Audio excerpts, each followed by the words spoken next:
అందరికీ వందనాలండి.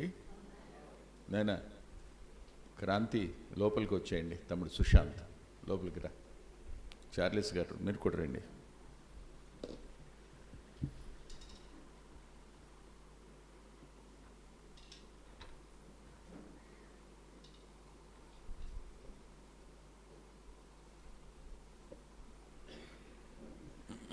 తమ్ముడు రాజుగారు చెప్పిన మాటలకి నేను కొన్ని 4 మాటలు కలుపుతానంతే, కొత్త ప్రసంగం ఏం చేయను.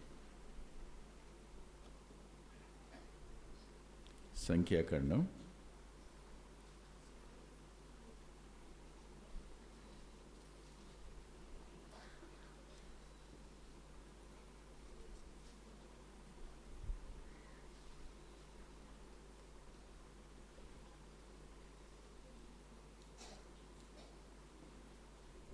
12వ అధ్యాయం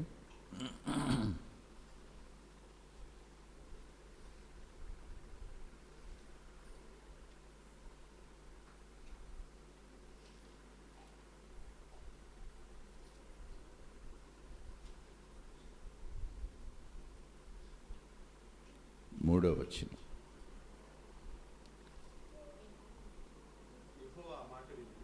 యెహోవా ఆ మాట వినెను. మోషే భూమి మీద ఉన్న వారందరిలో మిక్కిలి సాత్వికుడు. మోషే కూడా మనలాంటి మనిషే, వ్యత్యాసం ఏం లేదు. మీకు ఒకసారి మోషే గతానికి వెళ్ళండి. ఏం చేశాడు? నిర్గమాకాండం గుర్తుందా మీకు? ఏం చేశాడు? ఐగుప్తీయుని చంపాడా? ఇసుకలో పాతి పెట్టాడా? పాతి పెట్టలేదా?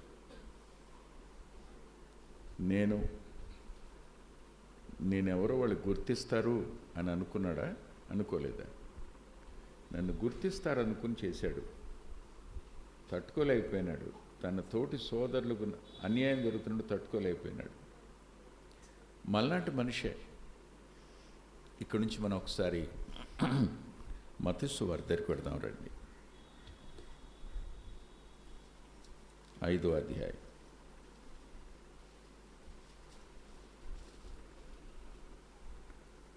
3, 4, 5 వచనాలు. ఆత్మ విషయమై దీనులైన వారు ధనులు, పరలోక రాజ్యము వారిది. దుఃఖపడు వారు ధనులు, వారు ఓదార్చబడుదురు. సాత్వికులు ధనులు. ప్రార్థన చేసుకుందాం. ప్రేమగల మా ప్రియ పరలోకపు తండ్రి, జీవాధిపతి, మీ కృపగలిగిన హస్తాలకు మరోసారి మాట్లాడుతున్న నన్ను అప్పగించుకుంటున్నాను. ముందు మాట్లాడిన నీ దైవ సేవకుని బలపరిచి మీరు వాడుకున్నందుకే కృతజ్ఞత చెల్లిస్తున్నాను. కొద్ది మాటలు చెప్పడానికి నీ దాసుని మీ ఆత్మచేత నింపమని, ఈ మా సమయాన్ని దీవెనగా మార్చండి అని యేసుక్రీస్తు ప్రభువారి పేరిట ప్రార్థిస్తున్నాం తండ్రి, ఆమేన్.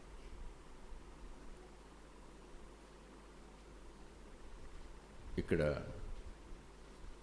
మనకు కనిపించిన 3 మాటలు. ఆత్మ విషయమై దీనులైన వారు. ఆత్మ విషయమై దీనులైన వారు అనే మాటకు అర్థం ఏమిటంటే, ఆత్మలో తన యొక్క నిజస్థితిని గుర్తించినవాడు. యోహాను సువార్త 16వ అధ్యాయంలో అంటాడు, పరిశుద్ధాత్ముడు మీ మీదికి వచ్చినప్పుడు మిమ్మును పాపమును గురించి, నీతిని గురించి, తీర్పును గురించి ఒప్పింపచేయును అని. అంటే ఒక వ్యక్తి అంతరంగం తెరచి అతను ముందుంచుతాడు ఆయన. మన గత జీవితం ఎలాంటిదో స్పష్టంగా కనపడుతున్నప్పుడు ఏమైపోతాం మనం? సిగ్గుపడమా? చూడండి రోమాపత్రికలో ఏమన్నాడు.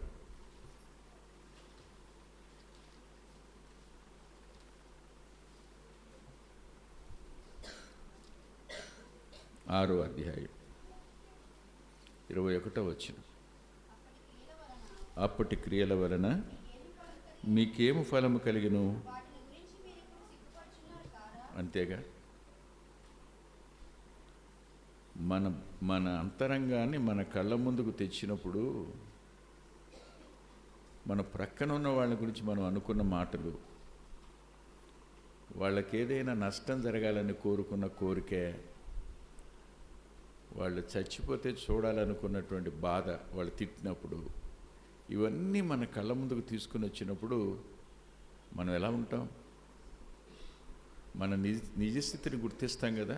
అంటే అంతరంగంలో మన ఒట్టిపోయినతనాన్ని, అంతరంగంలో మన మాలిన్యాన్ని, అంతరంగంలో మన నిజస్థితిని గుర్తించినప్పుడు ఏమవుతుందో తెలుసా? రెండవ మాట, దుఃఖం వస్తుంది. అందుకని తర్వాత దుఃఖపడేవారు ధనులు అన్నాడు. ఏ వ్యక్తి తన నిజస్థితిని గుర్తిస్తాడో ఆ వ్యక్తి దుఃఖించేవాడుగా ఉంటాడు. అంటే ప్రభు దగ్గర పశ్చాత్తాపడతాడు. పశ్చాత్తాపడిన తరువాత వచ్చిన మూడవ మాట సాత్వికులు అనే పదం. అంటే ఎవరు పశ్చాత్తాపడతారో వారి అంతరంగంలో పరిశుద్ధాత్మ దేవుడు ప్రవేశిస్తాడు.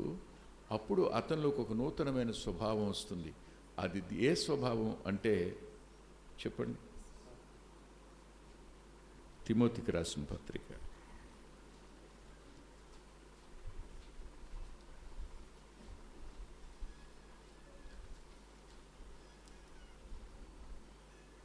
2వ పత్రిక 7వ వచనం.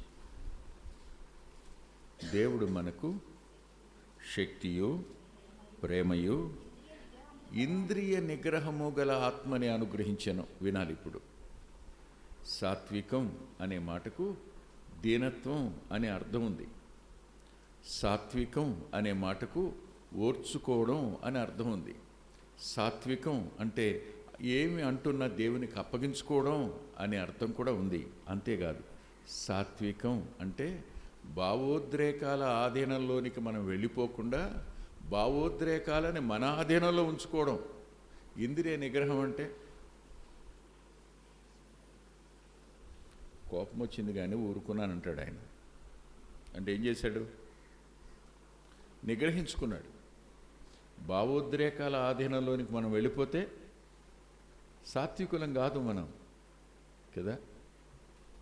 రక్షించబడిన ప్రతి వ్యక్తికి ఈ ఆత్మ అనుగ్రహించబడిన కారణం చేత మనలో ఆ సాత్వికం అనేది, అంటే ఇంద్రియ నిగ్రహం కలిగినటువంటిది, భావోద్రేకాల ఆధీనంలోనికి వెళ్ళిపోకుండా మనం ఖచ్చితంగా ఆ భావోద్రేకాలను మన ఆధీనంలో అట్టుపెట్టుకోగలిగిన నిగ్రహ శక్తి మనకుంది. అవునా? ఇలాంటి సమయంలో యాకోబు గారు ఒక మాట అన్నారు. రెండు వెళదాం. యాకోబు పత్రిక 1వ అధ్యాయం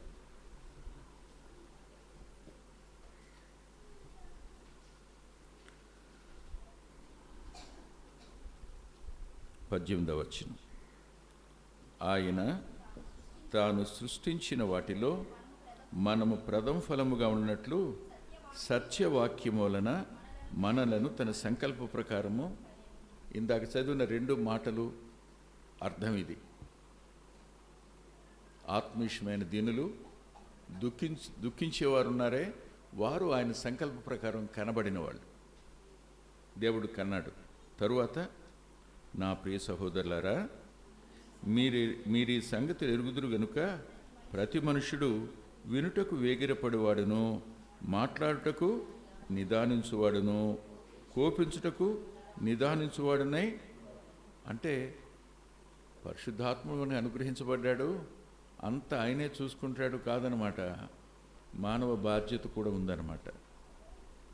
ఈ రోజున మనకి ఏ బాధ్యతల లేనటువంటి బోధ ఎక్కువైపోయింది. అంత ఆయనే చూసుకుంటాడని. చదవండి ఇంకా. ఎందుకనగా నరుని కోపము దేవుని నీతి నెరవేర్చదు, అందుచేత సమస్త కల్మషమును విర్రవీగుచున్న దుష్టత్వమును మాని లోపల నాటబడి మీ ఆత్మలను రక్షించుటకు శక్తిగల వాక్యమును. అర్థమైందా మీకు?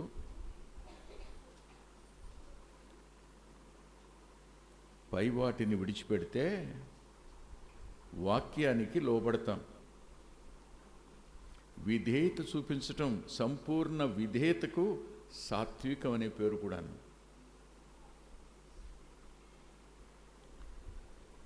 ఏ వ్యక్తి టోటల్ సరెండర్ అవుతాడు?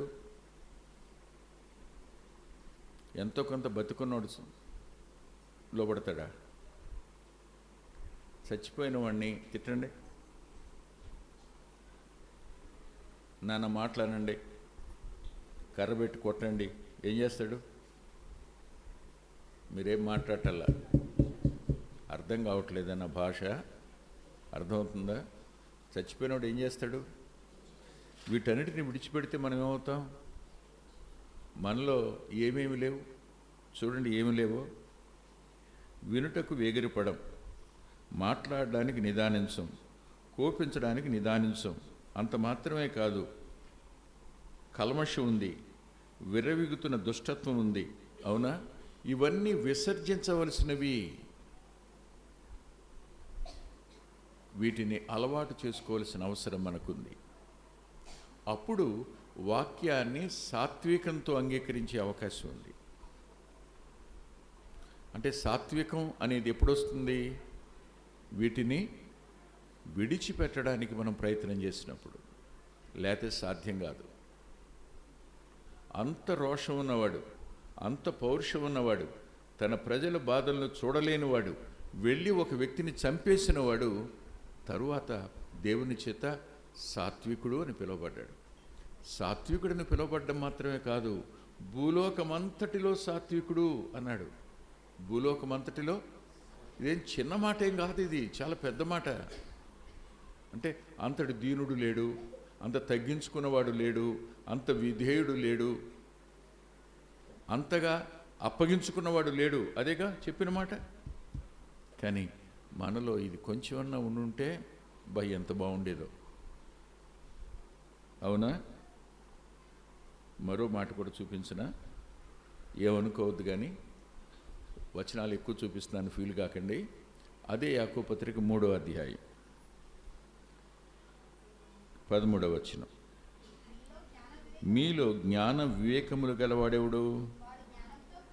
వాడు జ్ఞానముతో కూడిన సాత్వికము గలవాడై తన యోగ్య ప్రవర్తన వలన. అంటే సాత్వికం అనేది యోగ్య ప్రవర్తనలోనూ క్రియల్లోనూ కనపడుతుంది. సాత్వికం అనేది యోగ్యమైన ప్రవర్తనలోనూ, రెండవది క్రియలలోనూ కనపడుతుంది. సాత్వికుడు అంటే మాట్లాడకుండా మౌనంగా ఉన్నవాడు అనుకుంటున్నారు కదా మీరు. అత్తగారు తిడుతున్నప్పుడు కోడలు ఏం మాట్లాడదు.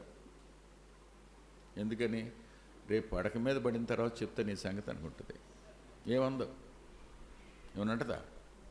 అంటే ఇప్పుడు ఊరుకోదు అత్త కదా. లోపలేమనుకుంటారు? జ్ఞానులేనా, వివేకం కలిగిన వాళ్ళేనా?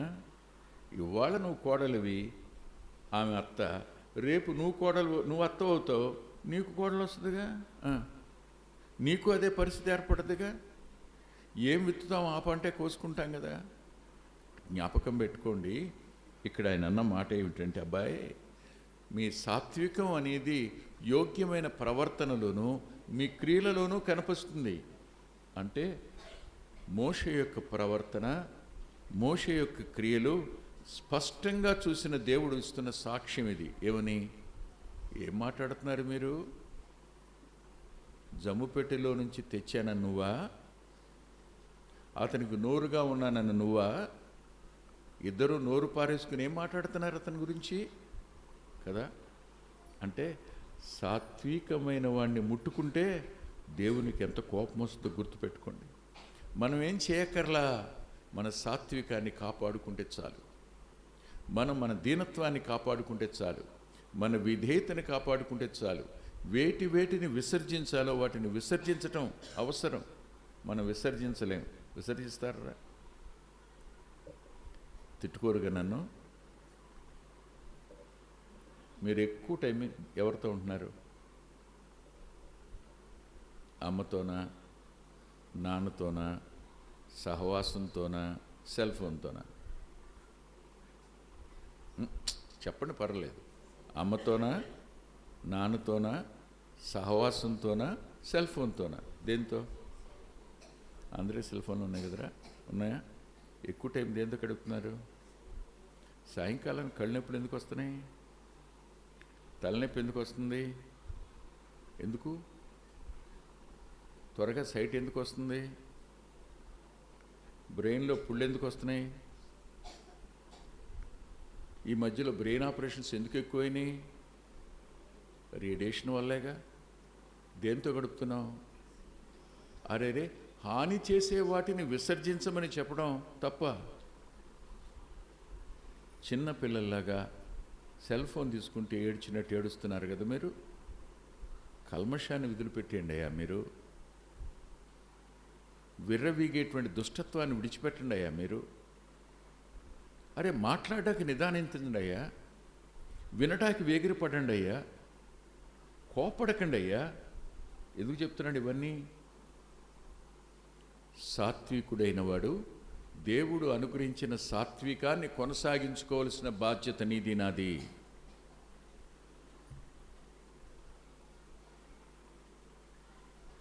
ఇది మర్చిపోయి సాత్వికంలో మనం ఎదగం. మోషే ఎదిగాడు గనుక భూలోకమంతటిలో సాత్వికుడు అనే పేరు ఆయనకు కలిగింది. దానికి నేను కూడా ఒక 4-5 ఉదాహరణలు చాలా సామాన్యంగా చూపించి ముగిస్తాను. ఎక్కువసేపు మిమ్మల్ని విసిగించను, సరేనా? 8:30 అయిపోయినప్పుడే రండి దయచేసి.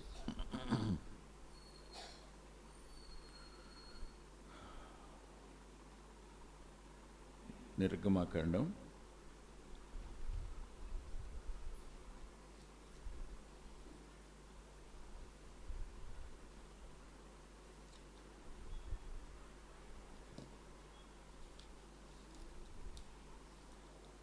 34వ అధ్యాయం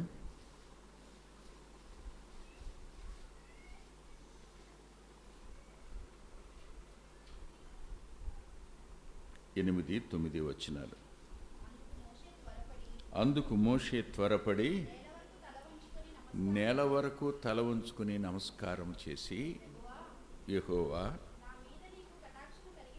నా మీద నీకు కటాక్షము కలిగినడెలా నా మనవి ఆలకించుము.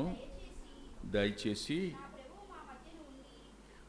నా ప్రభు మా మధ్య ఉండి మాతో కూడా రావాలి. వీరు లోబడనొల్లని ప్రజలు. మా దోషమును మా పాపమును క్షమించి మమ్మును నీ స్వాస్థ్యముగా.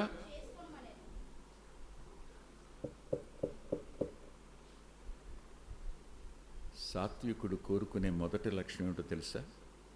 ద ప్రెజెన్స్ ఆఫ్ గాడ్, దేవుని సన్నిధి.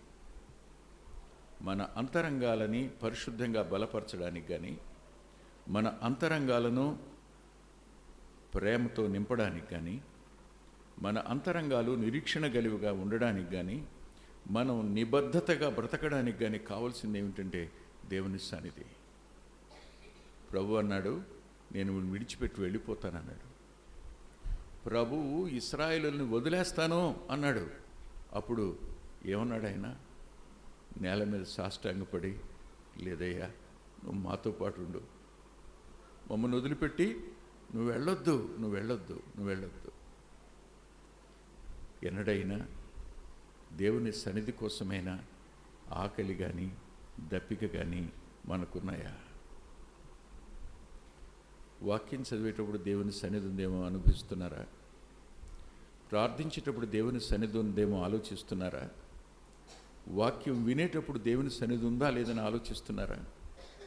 ఎక్కడ 2-3 నా నామం పేరట ఉంటే అక్కడ ఉంటానన్నాడే, ఆ సన్నిధిని మనం ఎందుకు అనుభవించటం లేదు చెప్పండి? దేవుణ్ణి బాధ పెట్టిన సందర్భాలేవో మనలో ఉన్నాయి. దేవుని ఆత్మకు దుఃఖం కలుగు చేసిన సందర్భాలేవో ఉన్నాయి. పరిశుద్ధాత్ముడిని ఆర్పేసిన పరిస్థితి ఏదో మన జీవితంలో ఉంది. ఈ కారణం చేత మనం ఆయన సన్నిధిని అనుభవించలేకపోతున్నాం. ఆయన నుండి దూరంగా జరిగాం. ఆయన సదాకాలం తోడుంటానన్నాడు. పాత నిబంధన గ్రంథం అలా కాదు. ఆయన వస్తూ పోతూ ఉండేవాడుగా ఉన్నాడు. కానీ కొత్త నిబంధనలో శాశ్వతంగా మనతో ఉండేవాడు. మనమే ఆయన నుంచి దూరంగా జరుగుతాం. ఆయన సన్నిధిని కోల్పోయే ప్రమాదం ఉంది. ఆయన సన్నిధి కోసం నేల మీద పడి ఏడ్చాడు. అంతేకాదు, మీకు ఇంకోటి గుర్తుందా? ఒకరోజు ప్రభు అన్నాడు, లాభం లేదయ్యా, ఈ ప్రజల విషయంలో నేను వెక్స్ అయిపోయాను, వీళ్ళందరినీ చంపేస్తా, నీ నుంచి అందరినీ తెస్తా.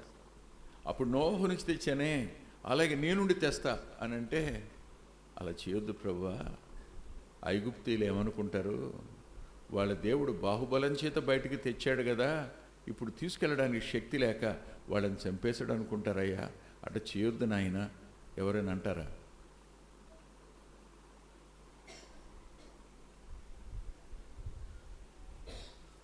పిలిచి నిన్ను భారతదేశం అంతా నేను చేతికిస్తానంటే వద్దనేది ఎవరు ఇక్కడ?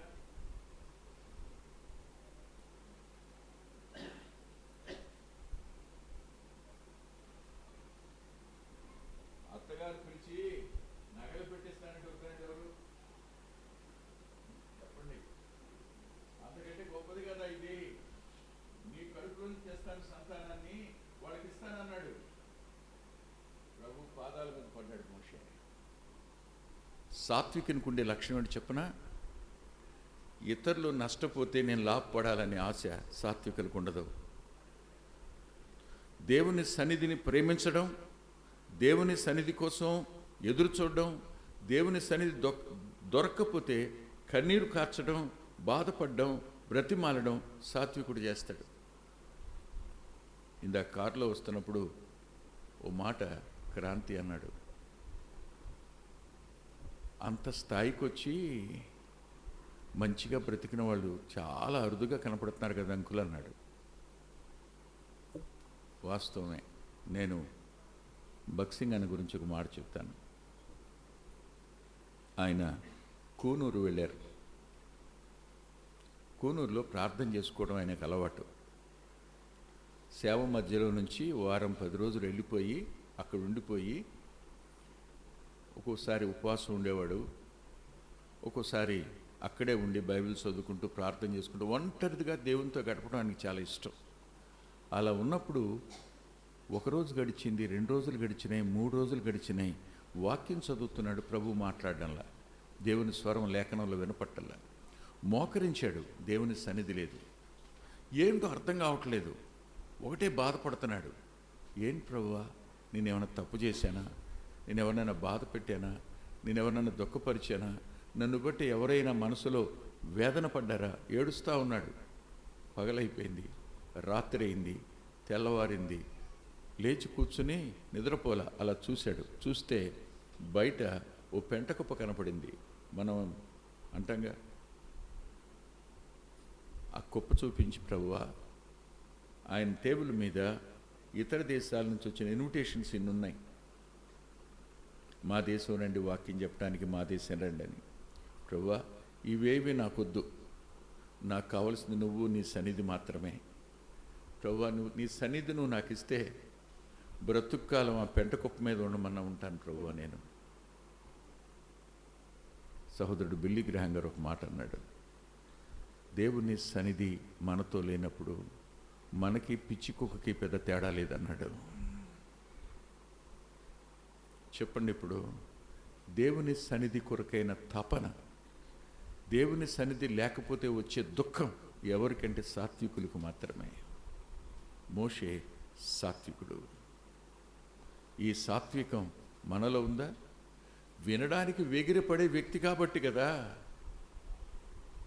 మాట్లాడడానికి నిదానించేవాడు కదా, కోపించడానికి నిదానించేవాడు కదా, కల్మషం లేకుండా చూసుకున్నాడు కదా, విర్రవీగే తత్వం లేకుండా చూసుకున్నాడు కదా. ఎక్కడ పెరిగాడు?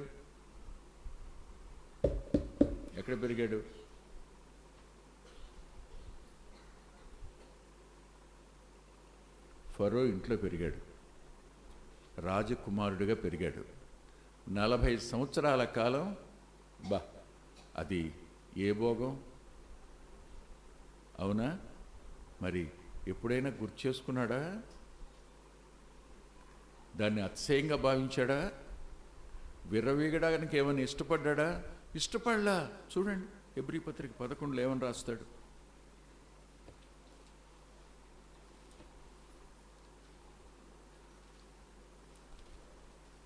హెబ్రీ పత్రిక 11వ అధ్యాయం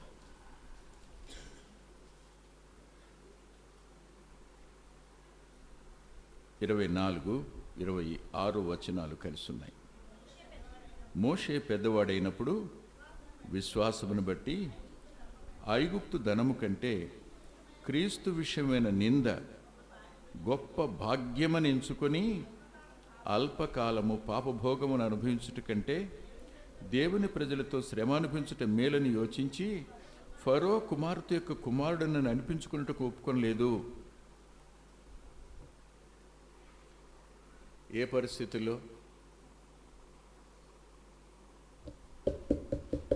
పరిస్థితుల్లో ఈ సంఘటన నిర్గమాకాండంలో లేదు, ఈ సంఘటన సంఖ్యాకాండంలో లేదు, ఈ సంఘటన ద్వితీయోపదేశ కాండంలో కూడా లేదు. హెబ్రీ పత్రికలోనే గ్రంథకర్త రాశాడు 2 సంవత్సరాల తరువాత జరిగిన సంభవం. అదేమిటంటే, అతడు నేను ఫరో కుమార్తె యొక్క కుమారుణ్ణి అని ఒక మాట అంటే మరణశిక్ష ఉండదు, దేశ బహిష్కరణ ఉండదు. ఎందుకని మీకు తెలుసా? చట్టం ప్రజలకే కానీ పరిపాలకులకు కాదు, రాజుకు కాదు. ఆనాటి కాల పరిస్థితి. రాజు ఇంటికి చట్టం వర్తించదు. అలాంటి పరిస్థితుల నడుమ ఇదేమన్నా దేవుని ప్రజల పరిపాలన? దేవుని ఆజ్ఞలు రాజు ఇంటి వారు కూడా ఆచరించాలని చెప్పి దేవుని పరిపాలన కాదు కదా. లోకస్తులు, లోక పరిపాలన. రాజు శాసనం ప్రజలకి, రాజు కాదు. రాజు అతీతుడు, చట్టానికి అతీతుడు రాజు. అందుకనే రాజుని ఒక మాట అంటారు, దైవాంశ సంభూతుడట. అర్థమైందా మీకు? అలాంటి పరిస్థితుల నడుమ నేను రాకుమార్తె యొక్క కుమారుణ్ణి అని ఒక మాట అంటే సింహాసనం అతందే, కిరీటం అతందే. కానీ అలా పలికితే ఏమవుతాడు చెప్పండి? ఏమవుతాడు? అబద్ధికుడు అవుతాడు. అవును, పలకూడదా? దత్తత తీసుకుందగా, దత్తపుత్రుడే కదా. మా అమ్మాయి అనొచ్చుగా, ఈమె మా అమ్మ అనొచ్చుగా. యోకబేదు మా తల్లిని ఎందుకు అన్నాడు చెప్పండి? దేవుని ప్రజలతో నింద అనుభవించడం అనేది, దేవుని ప్రజలతో శ్రమ అనుభవించడం భాగ్యంగా ఎంచుకున్నాడు. ఈ లోకంలో ఉన్న సౌఖ్యం కంటే సాత్వికునికి ఉండే లక్షణం ఏంటో తెలుసా? సత్యం మాట్లాడడం, సత్యం కోసం నిలబడడం. అదే పెరిగితనం గల ఆత్మ ఉంటే నేను ఎవరనుకుంటున్నారు మీరు అనొచ్చు, కాకపోయినా కదా.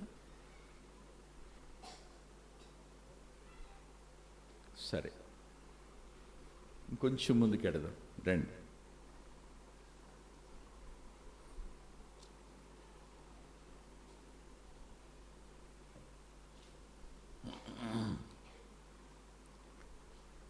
ద్వితీయోపదేశకాండం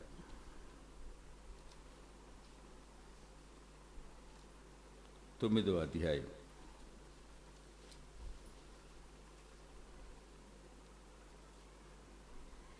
20వ వచనం. మరియు యెహోవా అహరోనును నశింపు చేయుటకు అతని మీద బహుగా కోపపడగా నేను అహరోనుకై ఆగండి. అహరోను బ్రతికుండానికి కారణం ఎవరు?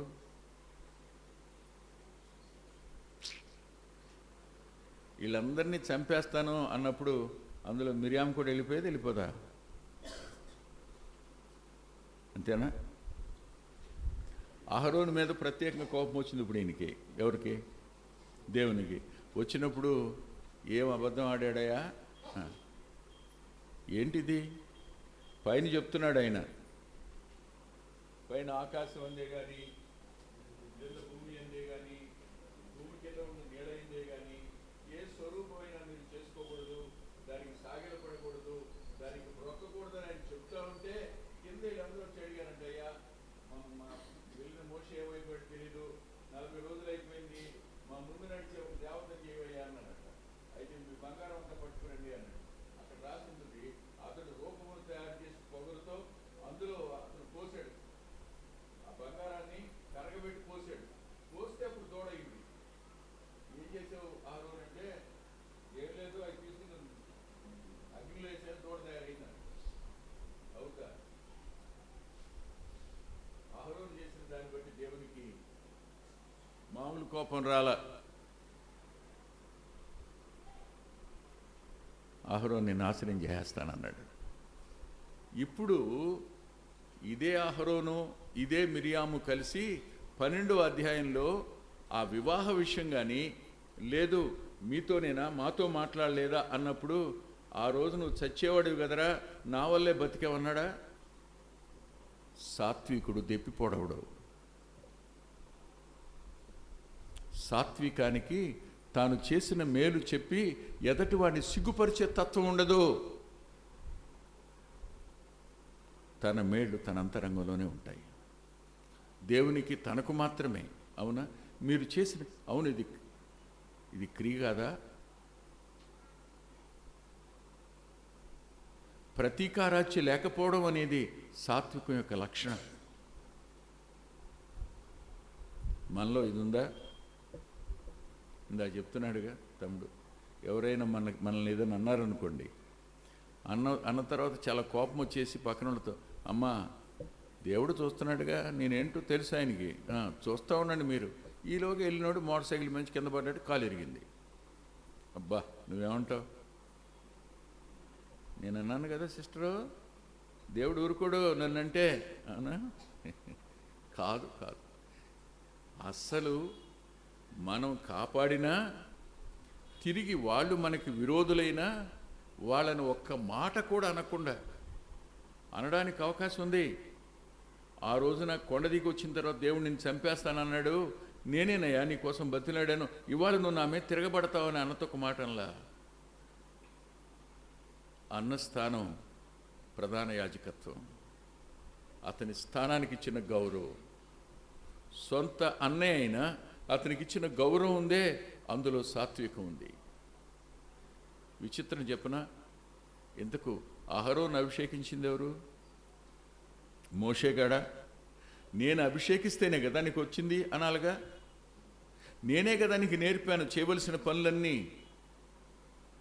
క్రమం అంతా నేర్పింది నేను కదా. గంగాళంలో నీళ్ళ గురించి నేనే కదా చెప్పింది, బలిపీఠం మీద అగ్ని ఆరిపోకూడదని చెప్పింది నేనే కదా, దీపవృక్షం సంగతి చెప్పింది నేనే కదా, సముఖపు రొట్టెల సంగతి చెప్పింది నేనే కదా, దూపవేదిక గురించి చెప్పింది నేనే కదా, రక్తం తీసుకుని పోయి ప్రోక్షించాలని చెప్పింది నేనే కదా. ఏమని అన్నాడా? అరే రే, అభిషేకించింది నేను, నీకు టీచ్ చేసింది నేను, రాసిచ్చింది నేను. ఒక్క మాటలా మనకి అవకాశం వస్తే దొరికాడంటే చాలు కదా. ఎప్పుడు దొరుకుతాడని చూస్తాం, దొరకగానే అయిపోయారే మన చేతుల్లో. వాడు అన్న అయినా, తమ్ముడైనా, అక్క అయినా, చెల్లి అయినా, ఎవరైనా సరే. సాత్వికులైనా మనం ఏమైపోతాం చెప్పండి? బరస్ట్ అయిపోతాం, శరీరంలోకి వచ్చేస్తాం. సాత్వికుడు ఆత్మానుసారంగానే బ్రతుకుతాడు. మీకు అర్థమైందా? ఇక్కడ నుంచి మరి కొంచెం ముందుకు పెడతాను, రండి మీరు. ఇకపోతే మిరియామును గురించి మీరు చూశారుగా, ఇందాక తమ్ముడు చెప్పాడుగా. అయ్యో ప్రభువా, పసిపిల్లలాగా. అవునా? అవును, తన మీద తన అన్నను తిరుగుబాటు చేయించడానికి కారకురాలు ఎవరు? అక్కేగా. కానీ ఆమె తనను జమ్ము పెట్టిలో పెట్టినప్పుడు కాపలా కాసింది, వెళ్ళి ఫరో కుమార్తెను తెచ్చింది, తనకు పాలిచ్చి పెంచడం కోసం ఆమె కారకురాలైంది తన తల్లికి. ఫరో కుమార్తె తీసి మళ్ళా తన తల్లికి ఇవ్వడానికి ఆమె మధ్యవర్తిగా, నేను పిలుచుకురానా ఒక దాదిని? అవునా? కృతజ్ఞతను మరువని తత్వం సాత్వికానిది. కృతజ్ఞతను ఎప్పుడూ మర్చిపోదు సాత్వికం. ఆత్మ సంబంధమైన వ్యక్తిత్వం సాత్వికం కదా. మరి ఇంకొంచెం ముందుకు వెళదాం అన్నాను కదా నేను మిమ్మల్ని, అన్నానా? వెళ్దాం రండి.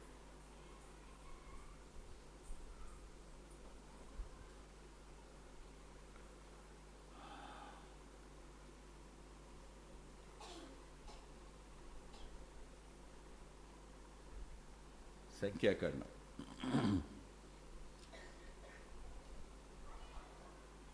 27వ అధ్యాయం.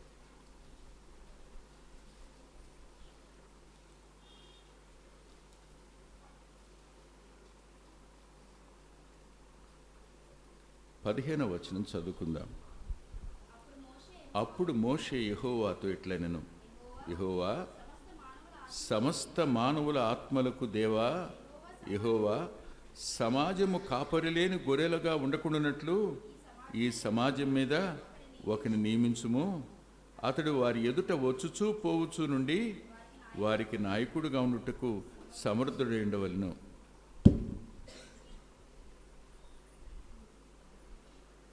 సాత్వికానికి స్వార్థం ఉండదు.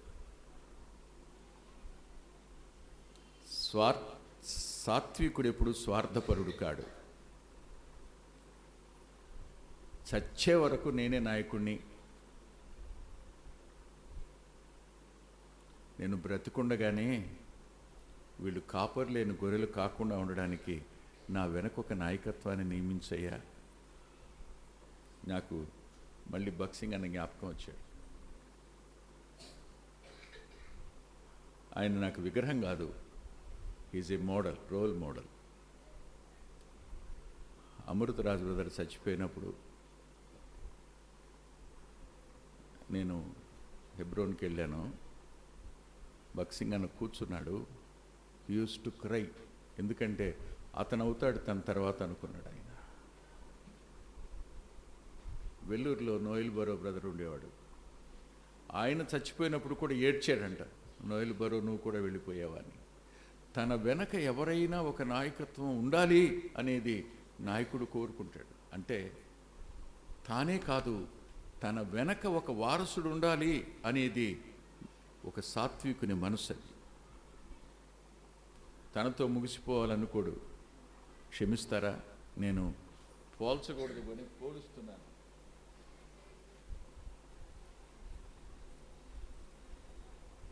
దగ్గరికి వచ్చి, దగ్గరికి ఎవరు వచ్చారయ్యా అంటే, ఫలానా వాళ్ళు వచ్చారు, అక్షుడు వచ్చారు, వాళ్ళకి నేను మొత్తం చూపించానంటే అయిపోయింది, ఇంకే ఉంది, వాళ్ళు వస్తారు మొత్తం పట్టుకుపోతారు, నీ పిల్లలను కూడా పట్టుకుపోతారు, అక్కడ వాళ్ళని నా పూసుడుగా చేస్తారు అంతా చెప్పినప్పుడు అంటాడు, నేను చూడను కదా నా తర్వాత ఏమైతే ఏంటంటే.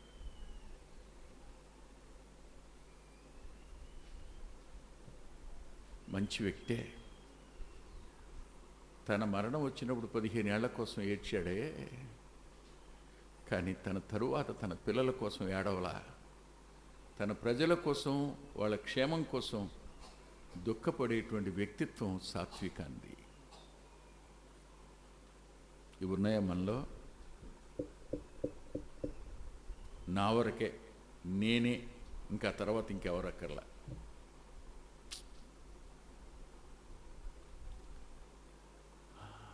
స్వార్థపరత్వం ఆత్మ సంబంధమైంది కాదు.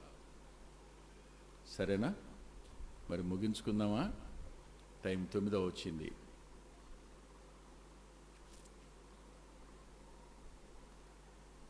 ఆఖరి మాట చెప్పి ముగిస్తా. చూడండి దయచేసి, ద్వితీయోపదేశకాండం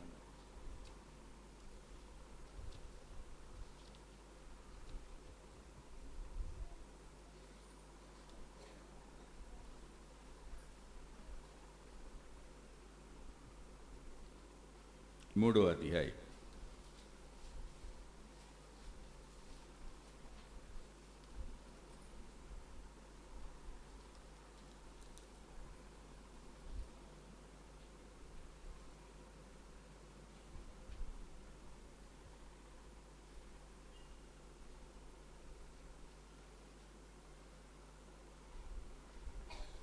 ఇరవై 23వ వచనం నుండి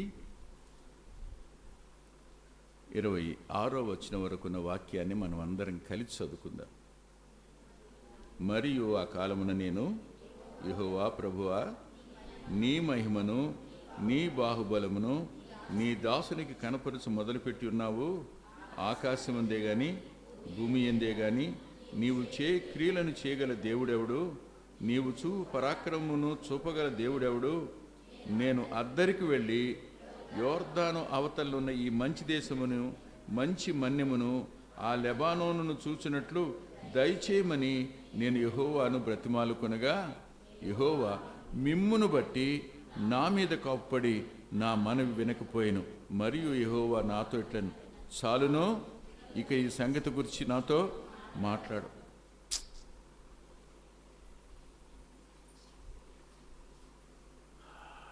సాత్వికం యాక్సెప్ట్స్ గ్రేటెస్ట్ డిసప్పాయింట్మెంట్ ఈవెన్.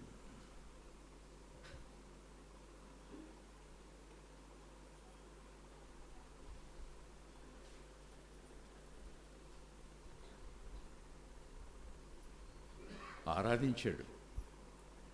ఆరాధిస్తే దేవుడు మాట వింటాడు కదా. ఎంత బాగా ఆరాధించాడు చూడండి. ఆయన అన్నాడుగా, ముఖాముఖిగా నేను అతను మాట్లాడుకుంటుంటాం, నన్ను నిదానించి చూశాడు అతను అని దేవుడు అన్నాడు కదా. ఇక్కడ దేవుని యొక్క గుణలక్షణాలను మాట్లాడుతూ ఆరాధిస్తూ ఎంత చక్కగా అన్నాడో.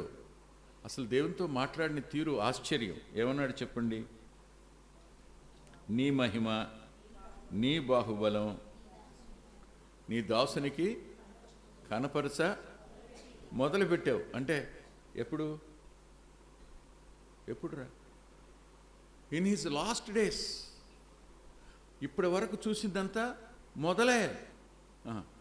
పరిపూర్ణత ఎప్పుడు? నీ దగ్గరికి వచ్చేసాక. చెప్పావుగా, నువ్వు చచ్చిపోతావు అని చెప్తున్నావు కదా.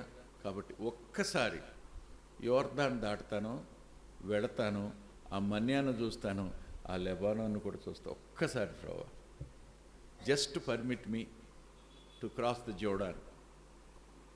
ఆ లోయలో, ఆ పర్వతం మీద, ఆ ప్రాంతంలో అడుగు పెట్టి వచ్చేస్తా, ప్లీజ్ లార్డ్ అన్నాడు. ఆయన ఎంత నిష్కర్షగా మాట్లాడాడంటే, చాలు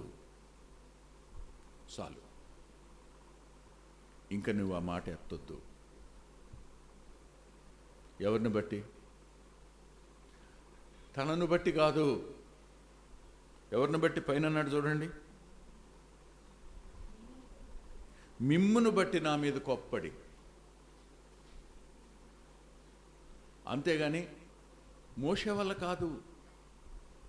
మోషే తప్పు చేశాడు, నువ్వు అరణ్యంలో రాలిపోయేవాళ్ళు ఒకడు అన్నాడు.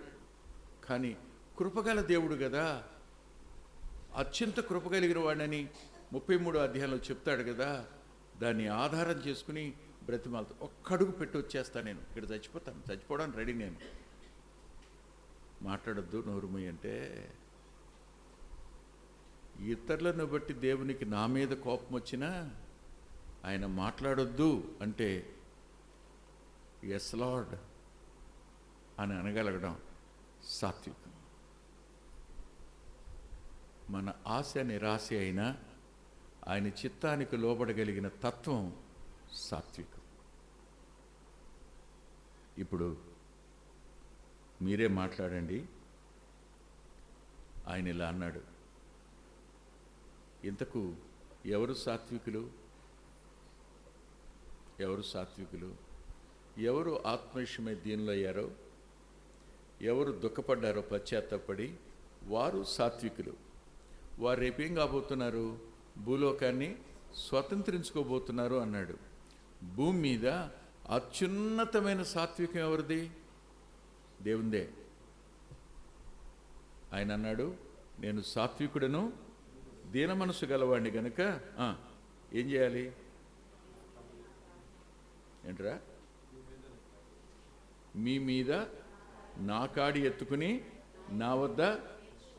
అంటే సాత్వికం అనేది షుడ్ బి లెర్న్డ్, నేర్చుకోవాల్సింది. మోషే జీవితంలో సాత్వికాన్ని నేర్చుకోవాలి, ప్రభు జీవితంలో కూడా సాత్వికాన్ని నేర్చుకోవాలి. కనిపించిన ఈ లక్షణాలన్నీ ప్రభు యొక్క ఛాయ మాత్రమే మోషేలో, నిజస్థితి నా ప్రభువులోనే ఉంది. ఇదంతా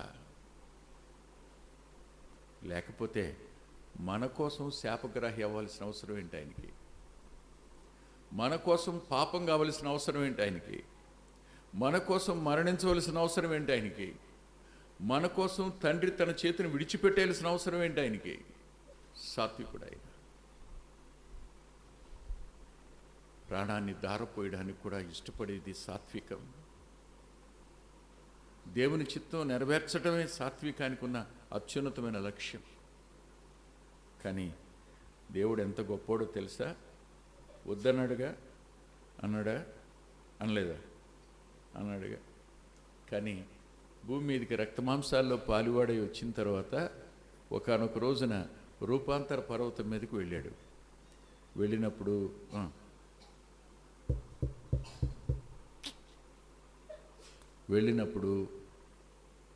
ఎవరిని రమ్మన్నాడు?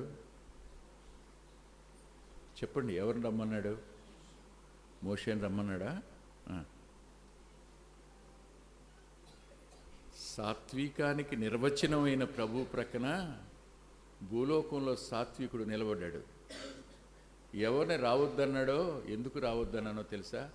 వాళ్ళతో కాదు నువ్వు రావాల్సింది ఈ వాగ్దాన దేశంలోకి, నాతో.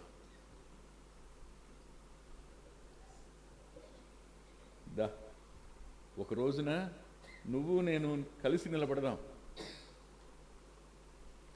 చెప్పండి, స్వతంత్రించుకునేటువంటి భాగ్యాన్ని తనతో ఇస్తాడు ఆయన. అంతేకాదు, నేను మీకు ఇంకొక ఆశ్చర్యకరమైన మాట చూపిస్తాను. వివరించడం అయితే నాకు సాధ్యం కాదు. చూడండి దయచేసి. కొరింథీయులకు రాసిన మొదటి పత్రిక,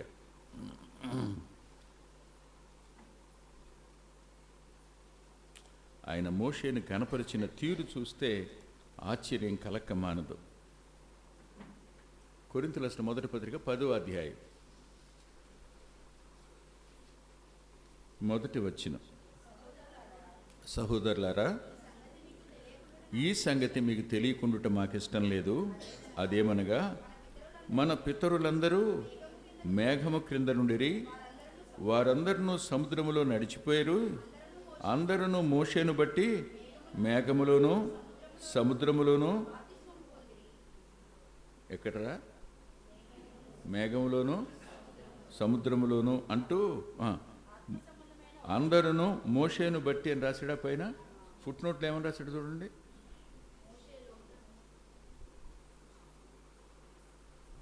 they are all baptised in చెప్పండి. They are all baptised in అంటే ఆయన సాత్వికం వల్లే దాటారు. లేకపోయి ఉంటే అప్పటికి ఒకని ఏర్పరచుకున్నారు కనుక తిరిగి వెళ్ళిపోవడానికి. మోషే మీద దేవుని మీద తిరుగుబాటు చేసి ఒక వ్యక్తిని ఏర్పాటు చేసుకుని మళ్ళీ పోయి మనం ఐగుప్తులో లోబడిపోదాం అన్నారుగా.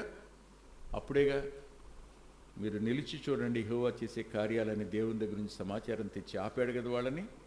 అవునా? ఇంకొక మాట కూడా చూపిస్తాను. రోమాపత్రిక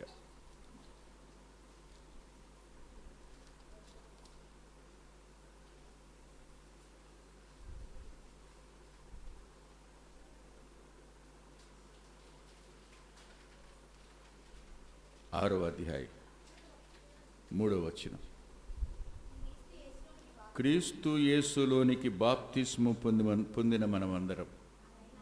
ఆగండి. దేవుడు సాత్వికుడు. మనం యేసుక్రీస్తు ప్రభువులో బాప్తిస్మం పొందాము.